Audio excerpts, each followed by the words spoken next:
pelvis. El límite superior de la cavidad pélvica es la abertura superior de la pelvis. Por otro lado, la abertura inferior de la pelvis. Anteriormente el sínfisis del pubis y posteriormente el coxis. La abertura superior de la pelvis está limitada por la línea terminal de esta. El borde superior de la sínfisis del pubis limita anteriormente. El borde posterior de la cresta del pubis.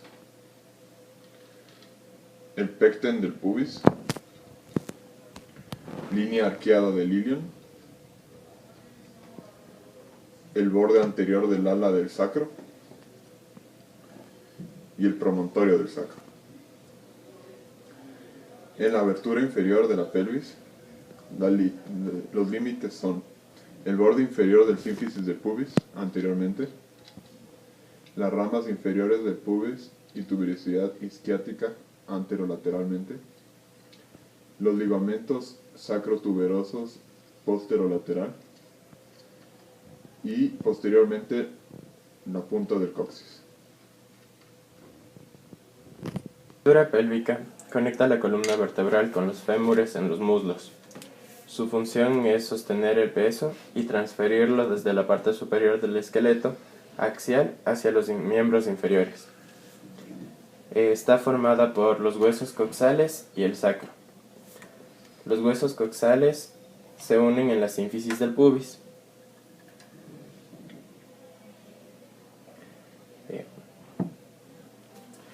Y posteriormente en las articulaciones sacroiliacas, formando así la cintura pélvica. El cuerpo del ilion forma la parte superior del acetábulo.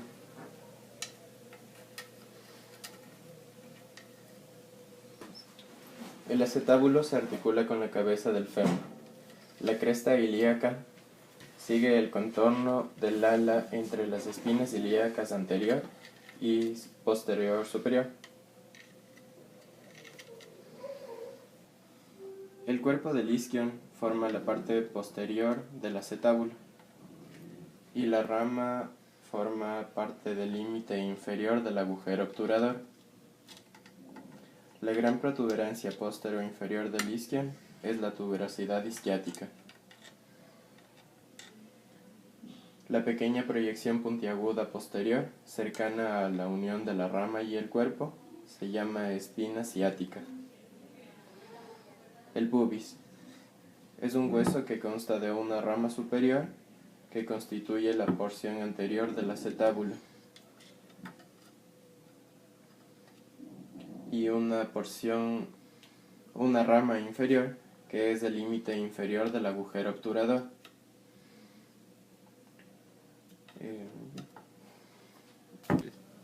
La rama superior del pubis tiene una cresta oblicua, el pecten del pubis, en su cara superior.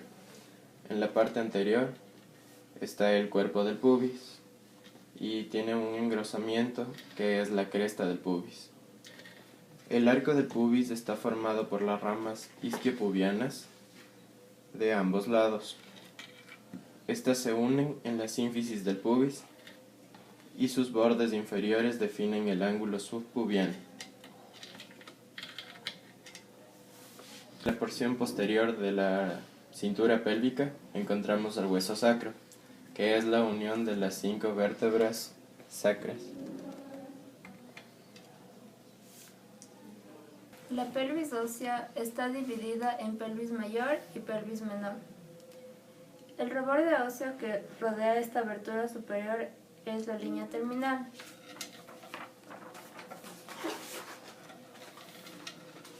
La pelvis mayor se encuentra superior a la abertura superior de la pelvis. Está limitada por la pared abdominal anterior, por las alas de ambos ilion lateralmente y por las vértebras L5 y S1. Posteriormente, la pelvis menor se localiza entre las aberturas superior e inferior de la pelvis.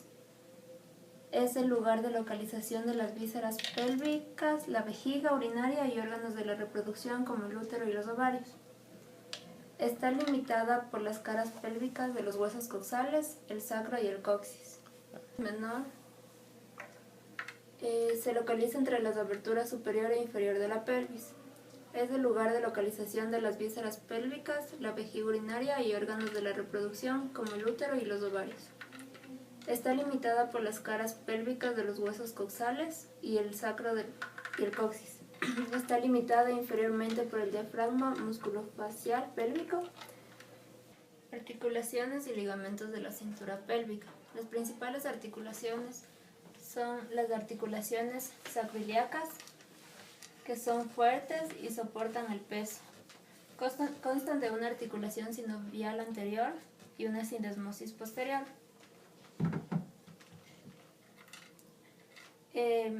Las articulaciones sacroiliacas difieren de la mayor parte de las articulaciones sinoviales en que permiten una movilidad limitada, una consecuencia de su función de transmisión del peso de la mayor parte del cuerpo hacia los huesos coxales.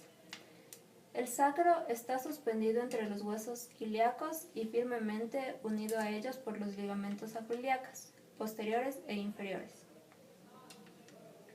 La sínfisis del pubis es una articulación cartilaginosa secundaria que está formada por la unión de los cuerpos de ambos pubis en el plano medio. Generalmente el disco interpubiano fibrocartilaginoso es más ancho en la mujer que en el varón. Los ligamentos que unen ambos pubis están engrosados superior e inferiormente para formar el ligamento superior del pubis y el ligamento inferior del pubis. Las articulaciones lumbosacras. Las vértebras L5 y S1 se articulan mediante la articulación intervertebral anterior, formada por el disco intervertebral situado en sus cuerpos, y las dos articulaciones sigapofisiarias posteriores. Entre la apófisis articular de estas vértebras, las características articulares de la vértebra S1 orientada posteromedialmente encajan con las caras articulares inferiores de la vértebra L5, que se orientan anterolateralmente, con lo cual se evita que L5 se deslice anteriormente. Los ligamentos iliolumbares unen las apófisis transversas de L5 a ambos ilios. Articulación sacrocoxígea. Articulación secundaria con un disco intervertebral. El fibrocartílago y el ligamento unen el vértice del sacro a la base del coxis. Los ligamentos sacrocoxígeos anterior y posterior son cintas largas que refuerzan la articulación de forma muy similar como lo hacen los ligamentos longitudinales anterior y posterior de las vértebras superiores.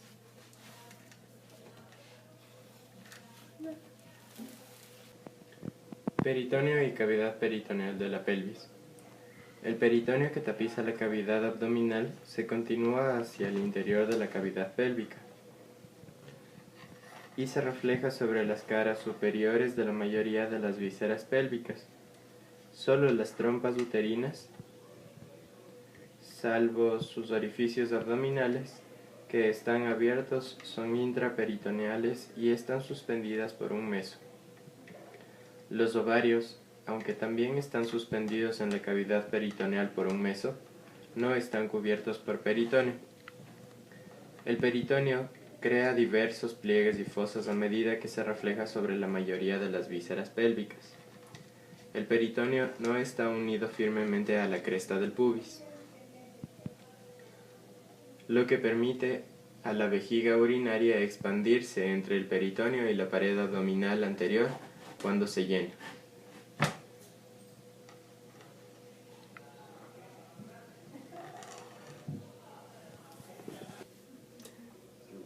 Desciende por la pared anterior del abdomen. La fijación laxa permite la inserción de la vejiga urinaria cuando se llena.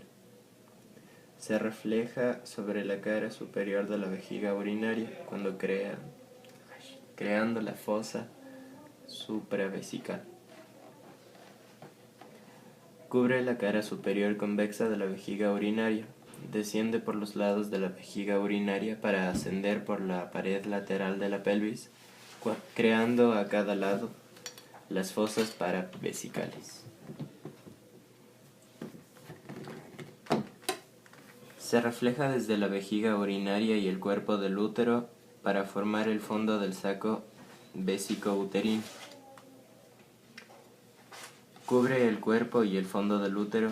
La porción posterior del fornix de la vagina se extiende lateralmente desde el útero como un pliegue doble o mesenterio. El ligamento ancho, que engloba las trompas uterinas y los ligamentos redondos del útero y mantiene suspendidos los ovarios.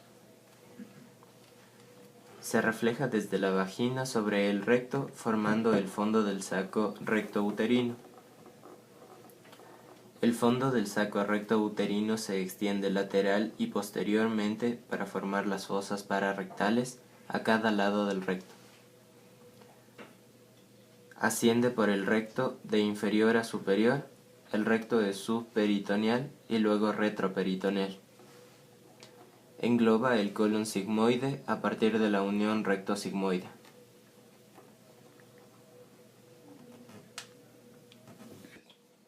Fascia de la pelvis. La fascia de la pelvis es el tejido conectivo que ocupa el espacio entre el peritoneo membranoso, el suelo y las paredes musculares de la pelvis, que no está ocupado por órganos pélvicos. Esta es una continuación de la fascia parietal del abdomen, más delgada en comparación, que se sitúa entre las paredes musculares del abdomen y el peritoneo superiormente. Fascia membranosa de la pelvis parietal y visceral. La fascia pélvica parietal es una capa membranosa de grosor variable que tapiza la cara interna de los músculos que forman las paredes y el suelo de la pelvis. La fascia pélvica cubre las superficies pélvicas de los músculos obturador interno, piriforme, coccigio, elevador del ano y parte del esfínter de la uretra. El nombre que se le da a la fascia deriva del músculo que se engloba, por ejemplo, la fascia obturatriz. La fascia pélvica visceral incluye la fascia membranosa que envuelve directamente los órganos pélvicos y forma la capa adventicia de cada uno de ellos. En esta zona, la fascia parietal se engruesa y forma el arco tendinoso de la fascia pélvica, una banda continua bilateral que discurre desde el pubis al sacro, a lo largo del suelo de la pelvis adyacente a las vísceras.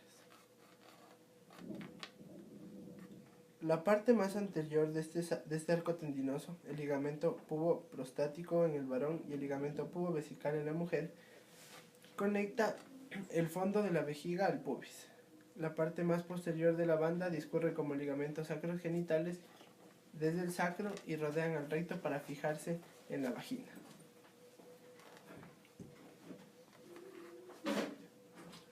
Fascia endopelviana laxa y condensada. Generalmente, el abundante tejido conectivo que queda entre las capas membranosas parietal y visceral se considera parte de la fascia visceral. Podemos considerar que los restos de esta fascia son sencillamente fascia endopelviana extraperitoneal o subperitoneal, que se continúan con ambas fascias membranosas parietal y visceral. Partes de esta fascia es tejido adiposo extremadamente laxo y que tan solo alberga algunos pequeños vasos linfáticos y nutricios. Los espacios retropúbico y retrorectal son espacios potenciales en el tejido adiposo laxo que acomodan la expansión de la vejiga urinaria y la ampolla rectal. Otras porciones de la fascia endopelviana tienen consistencia fibrosa. A menudo estas porciones se describen como condensaciones faciales o ligamentos pélvicos. La vaina hipogástrica es una banda gruesa de la fascia pélvica, condensada, que dejó paso fundamentalmente a todos los vasos y nervios que pasan desde la pared lateral de la pelvis hacia las vísceras pélvicas, junto con los uréteres y en el varón el conducto deferente. A medida que se extiende medialmente desde la pared lateral, la vaina hipogástrica se divide en 3 láminas, que pasan hacia los órganos pélvicos y transportan estructuras vasculonerviosas y proporcionan sostén. De anterior a posterior, las 3 láminas de la vaina hipogástrica son las siguientes. El ligamento lateral de la vejiga, que pasa hacia la vejiga urinaria y transporta las arterias y venas vesicales superiores. La lámina media, que en el varón forma la fascia rectoprostática o tabique rectovesical entre la cara posterior de la vejiga urinaria y la próstata. En la mujer, la lámina media es fuerte y pasa medial al cuello del útero y la vagina. La lámina más posterior discurre hacia el recto y transporta la arteria y las venas rectales medias. El ligamento cardinal y el modo en que el útero descansa normalmente sobre la pared superior de la vejiga urinaria proporcionan el principal soporte pasivo del útero. Los músculos perineales proporcionan soporte dinámico al útero al contraerse durante movimientos en los que aumenta la presión intraabdominal. La cavidad pélvica tiene una pared anteroinferior, dos paredes laterales y una pared posterior. En la pared anteroinferior de la pelvis está formada por los cuerpos y ramas de ambos pubis y sínfisis del pubis. Participa en el sostén del peso de la vejiga urinaria. Por otro lado, las paredes laterales de la pelvis están formadas por los huesos coxales, el agujero obturador que está cubierto por la membrana obturatriz.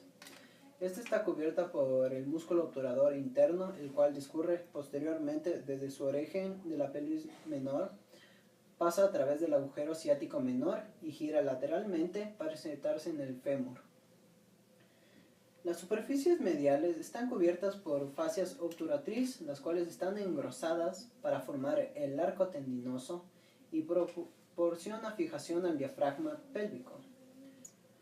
Por último, la pared posterior de la pelvis consta de una pared y un techo óseo que están formados por el sacro y el coxis, y músculos ligamentosos, los cuales están formadas por articulaciones sacroiliacas y músculos piriformes.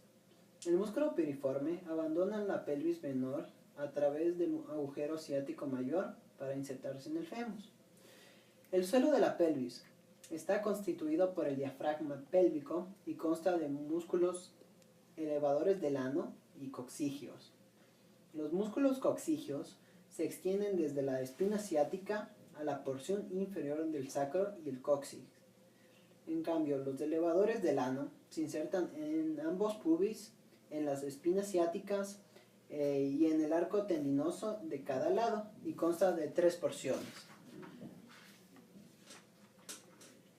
Los músculos puborectales, que es la porción medial más gruesa y estrecha del elevador del ano, se continúa entre las caras posteriores de la pubis derecha e izquierda.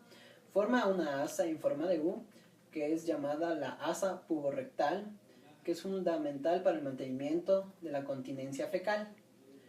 De ahí tenemos el músculo pubocoxigio, que es la porción intermedia más ancha y delgada. Se origina en la cara posterior del cuerpo del pubis, discurre posteriormente y se inserta en el coxis y medialmente se fusiona para formar los ligamentos anocoxigios.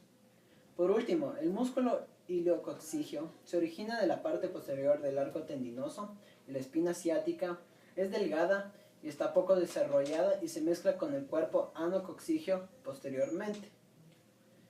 Estos músculos elevadores del ano tienen una función fundamental para permitir la defecación y la micción.